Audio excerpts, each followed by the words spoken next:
प्रतिनिधी इद्रिस शेख इस्माईल. ईद मिलादुन्नबीच्या पवित्र प्रसंगाचे औचित्य साधून खिरडी बुद्रुक येथे मोफत रक्तगट तपासणी शिबिराचे अत्यंत उत्साहात आयोजन करण्यात आले. जमात रजा मुस्तफा शाखा खिरडी आणि ARK clinic laboratory Nimbhora Budruk तालुका रावेर यांचे संचालक शेख शाकीर इस्माईल यांच्या संयुक्त विद्यमाने खिरडी बुद्रुक येथील सुन्नी जामा मस्जिद समोर हे आरोग्य शिबिर पार पडले. दुपारी 2 ते 4 या वेळेत झालेल्या या शिबिराला ग्रामस्थांनी उत्स्फूर्त प्रतिसाद नोंदवला.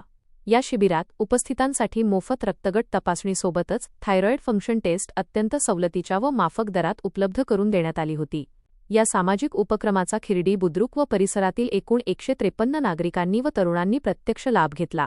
ARK क्लिनिक लॅबोरेटरीच्या तज्ज्ञ चमूने रुग्णांची तपासणी करून त्यांना आरोग्यविषयक मोलाचे मार्गदर्शन केले. ईद मिलादुन्नबीच्या मुहूर्तावर राबवण्यात आलेल्या या सामाजिक व आरोग्यदायी उपक्रमाचे समस्त ग्रामस्थांकडून विशेष कौतुक व आभार व्यक्त करण्यात येत आहेत.